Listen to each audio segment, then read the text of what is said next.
Dari situ asal muasal sebutan Mbah Panggung. Sementara versi dari juru kunci Pak Supardjo, julukan Ki Ageng Panggung karena dalam setiap dakwahnya ia selalu melakukannya di atas panggung sambil mendalang.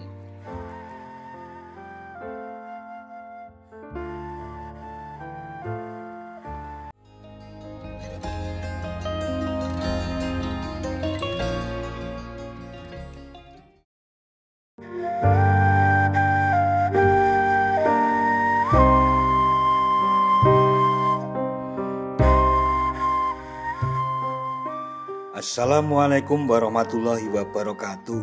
Mitra DMTV, Kabupaten Kulon Progo sebagai bagian dari wilayah daerah istimewa Yogyakarta yang berada di sisi barat Sungai Progo memiliki banyak perjalanan sejarah terkait dengan perjalanan kerajaan Mataram Islam yang berpusat di Kota Gede. Sebagai sebuah kerajaan Islam, ajaran Islam pun sangat berkembang melalui perjalanan dan dakwah dari para penyebarnya. Salah satu jejak yang memiliki sejarah religi di wilayah Kulon Progo ini berada di atas bukit yang bersebelahan dengan Sungai Progo. Lokasi yang berupa makam dengan pemandangannya yang sangat indah ini terletak di Pedukuhan Kutan RT 6 Desa Jatirejo, Kecamatan Lendah, Kabupaten Kulon Progo, Daerah Istimewa Yogyakarta. Lokasi makam tidak jauh dari pusat keramaian, kurang lebih sekitar 1,5 km arah timur kantor Kecamatan Lendah atau 1 km arah utara dari Pasar Brosot. Kisah yang menyertai petilasan dari Ki Ageng Panggung ini sampai sekarang masih menjadi misteri, baik kisah semasa hidupnya maupun di mana beliau dimakamkan.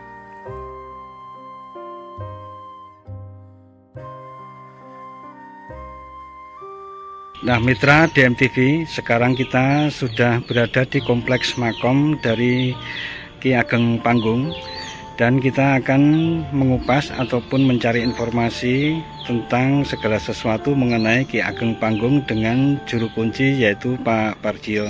Selamat pagi Pak Pardjo. Selamat pagi Pak. Kita dari mitra DMTV ingin berziarah, namun sebelumnya kita pengen tahu Pak, kira-kira riwayat Ki Ageng Panggung sampai dimakamkan di wilayah Lendah ini bagaimana alur ceritanya Pak?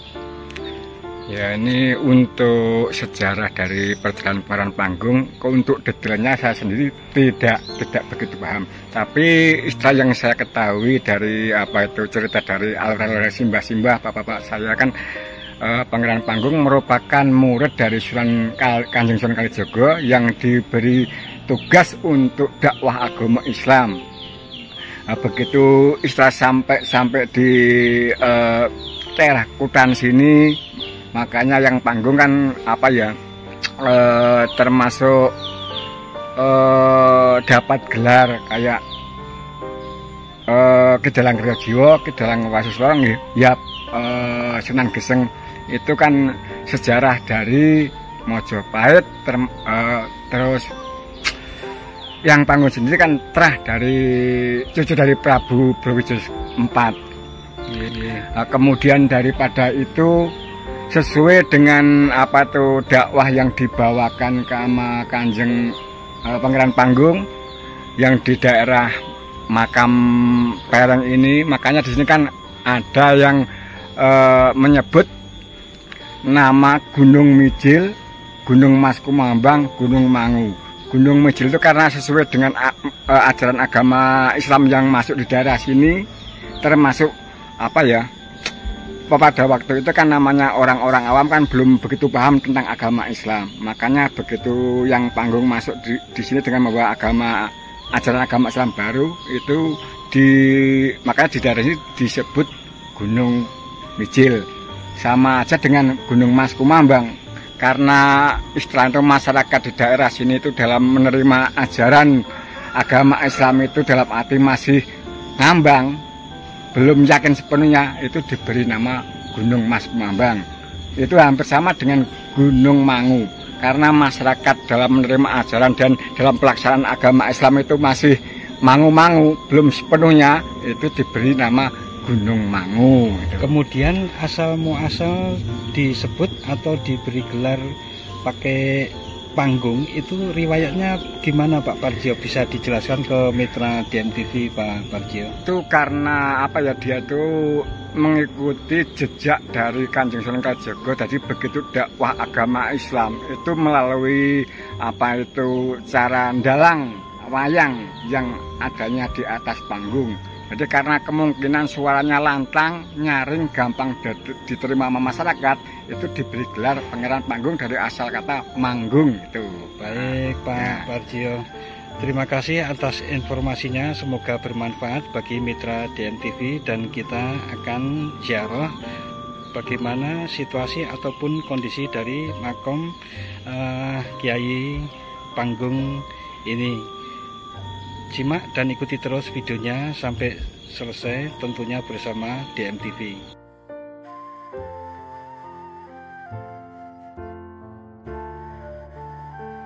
Ki Ageng Panggung juga merupakan salah satu murid Syekh Siti Jenar yang paling populer. Sama seperti Syekh Siti Jenar, asal-usul tentang Mbah Panggung juga penuh kontroversi. Berdasarkan silsilah yang terpasang di pendopo depan makam, Ki Ageng Panggung merupakan cucu dari Prabu Brawijaya IV dan hidup di masa sekitar tahun 1812-an. Beliau memiliki pertalian yang sangat lekat dengan Raden Patah di Demak, di mana Raden Patah adalah pendiri Kesultanan Demak yang juga salah satu anak dari Brawijaya V.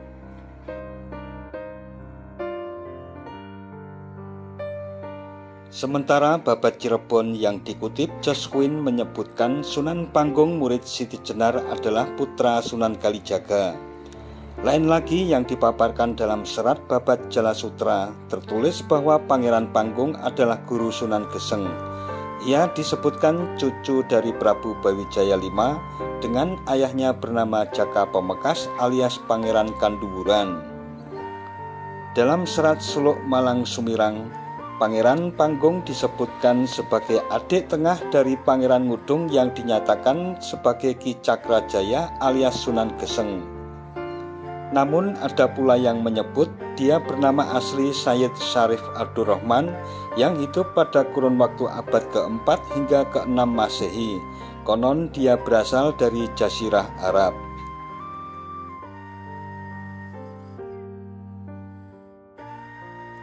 Nama Mbah Panggung merujuk pada tempat tinggal semasa hidup yang berupa pulau karang yang menjulang tinggi di tengah-tengah laut dan masih terpisah dengan Pulau Jawa.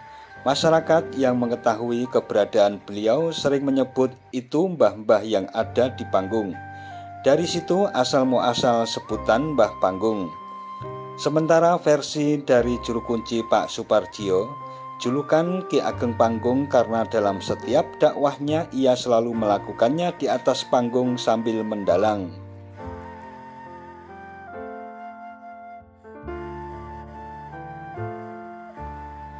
Juru kunci makam Ki Ageng Panggung Pak Suparjio ini adalah generasi kelima juru kunci makam Ki Ageng Panggung. Beliau mendapatkan amanah dari orang tuanya terdahulu.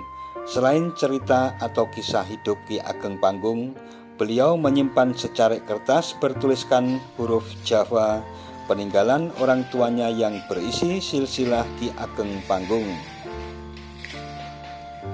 Sepak terjang Sunan Panggung juga hampir menyerupai gurunya. Dia menyebarkan agama Islam di pesisir pantai utara, khususnya di kota Tegal hingga ke Kabupaten Brebes. Ki Ageng Panggung muda bernama Raden Panji hidup di lingkungan para wali di Jawa bagian utara sekitar Demak. Kisah diawali dengan perjalanan hidup Raden Panji untuk melaksanakan tugas para wali melakukan penyamaran menyelidiki wilayah Gesing, yang saat itu berkembang ajaran Syekh Siti Jenar yang menurut para wali adalah ajaran sesat. Dalam menjalankan tugasnya, Raden Panji justru tertarik mempelajari ajaran Syekh Siti Jenar. Hal tersebut diketahui oleh para wali sehingga membuatnya marah.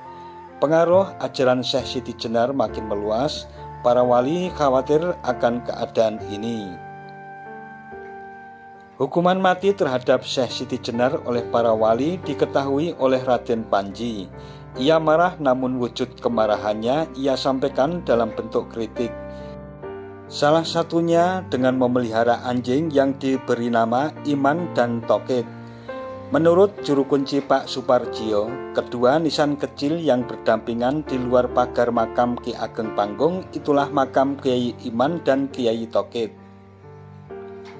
Dalam berdakwah, Ki Ageng Panggung selalu menggunakan pendekatan budaya dan kesenian pedalangan.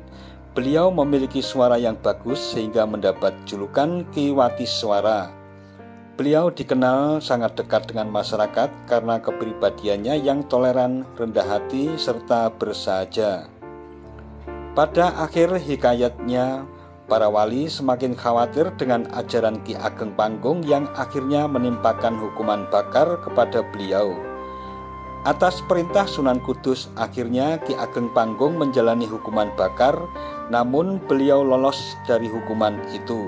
Riwayat lain mengatakan api tak mampu membakar tubuh Ki Ageng Panggung dan justru beliau mampu menyelesaikan naskah karangannya suluk yang berjudul Suluk Malang Sumirang. Untuk menghindari hal-hal yang tidak diinginkan, selepas hukuman bakar tersebut Ki Ageng Panggung diusir dari Demak dan mengembara ke luar daerah.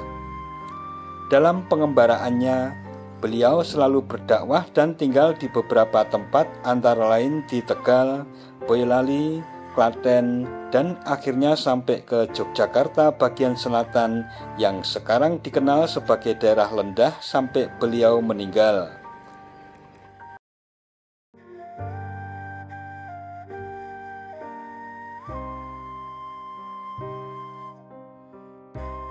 Dari manakah Ki Ageng Panggung memiliki keahlian dalam bidang kesenian?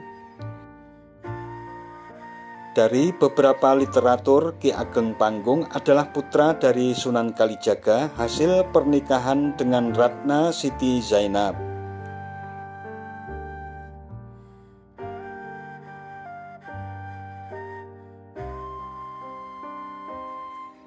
Nah, mitra DMTV, demikian tentang makam Kiai Panggung beserta kisah beberapa versi yang menyertainya. Jangan lupa subscribe dan tekan tombol loncengnya agar tidak ketinggalan dengan video-video terbaru dari DMTV. Sekian dan wassalamualaikum warahmatullahi wabarakatuh.